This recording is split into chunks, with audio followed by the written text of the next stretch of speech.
Morning, good afternoon, good evening, good day. I am Coach Jay, and I'm always start my class with a corny dad joke, and today's is this. My wife has been putting glue all over my rifle collection. She's denying it, but I'm sticking to my guns. Ba-dum-bum. If you want to take 2 deep healing breaths with me, in through the nose, out through the mouth. One more time.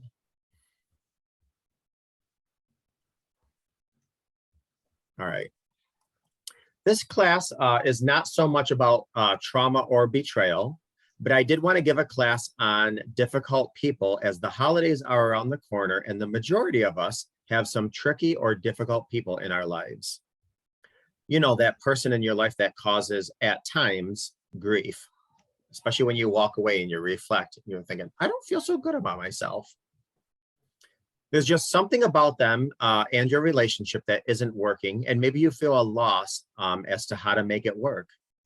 It's almost as if every time they speak, they manage to say something that will cause you some type of distress.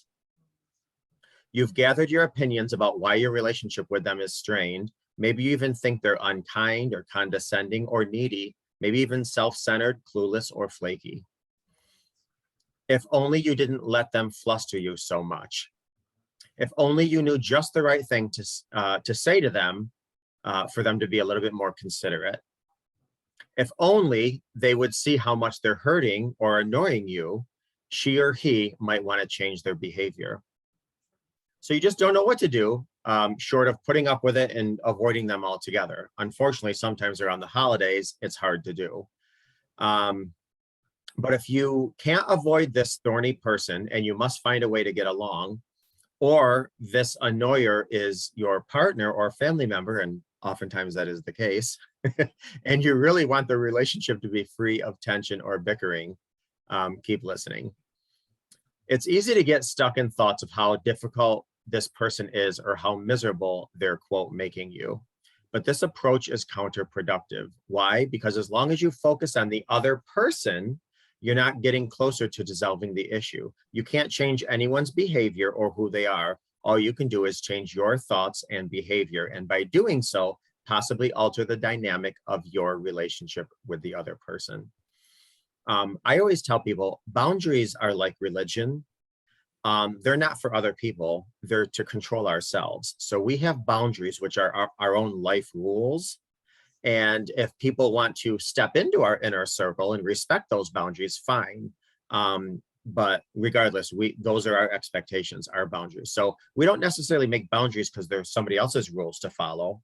They're rules that we follow, and somebody can either respect them or not. And if they don't, then there's consequences. And those consequences could mean, whatever. We stay away from them. We sit them down and talk to them about how, I'm not comfortable, what have you. But boundaries are for ourselves, not for other people. So it's with this difficult person or people in our life, it's time to make a different approach. And one of the ways we can do this is by asking 3 questions. The first one is, am I holding back a difficult truth? Is the conflict happening because you want something from this person, or you have a secret that you're not disclosing? It could be, again, some pink flag, some red flag, something in your gut that you're just not honoring, bringing forth to the table. Do you dare not say it for fear of losing the friendship or the relationship, making things complicated, or hurting your partner or your family member? You're embarrassed even imagining them knowing what you haven't shared, such as, their annoying habit is getting on your nerves, or I wish she would or he would be more affectionate, or their criticism is stressing me out, or maybe I've maxed out my credit card. Maybe I'm scared to handle these responsibilities that I have, or maybe I've gained weight and I feel out of control, or maybe they're doing something that, again, I feel is a little off and I want to question it a little bit further.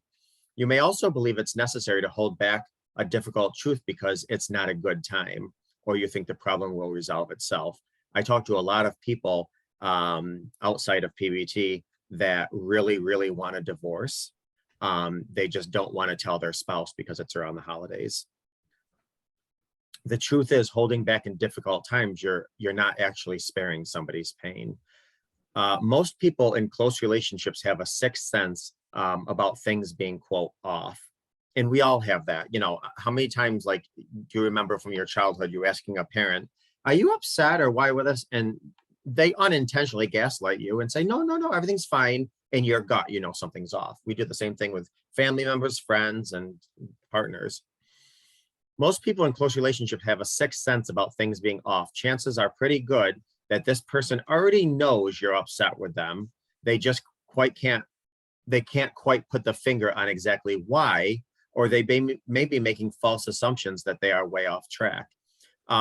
Sometimes we have a belief, we don't express that belief, our behavior changes because of our belief, and then the other person's like, what's going on with the other person? And it's because, you know, maybe we're not being honest with ourselves. And when I say honest with ourselves, we're not respecting ourselves enough to bring whatever it is to the table. Now, don't get me wrong. Of course, there's certain times we bring things to the table and there's certain ways, and sometimes there's not the best situation. I mean, you know, I'm dealing with couples right now where, you know, the guy is going through a legal battle and his wife wants a divorce, and she's saying it's not the right time, he's going through a legal battle. So of course there's, you know, time is something to respect too, but it's honoring your intuition.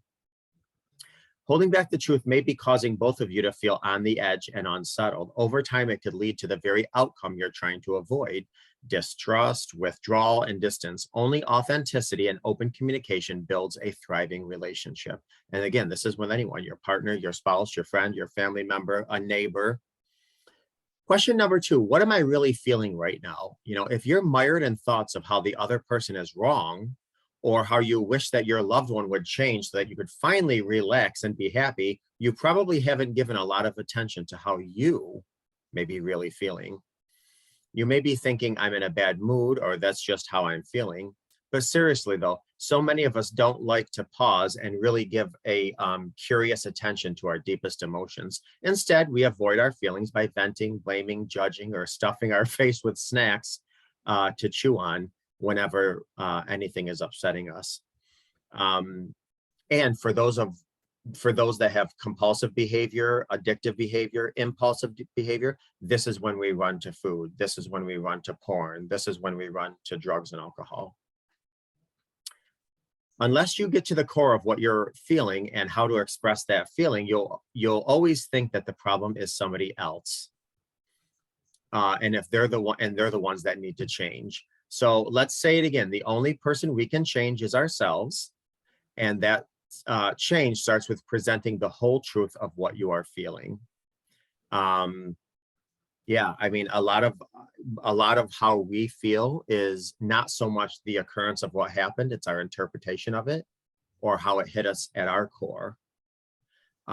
Which is why, you know, 10 people could witness 10 of the exact same things and have 10 different reactions, because, you know, it's how am I interpreting what happened?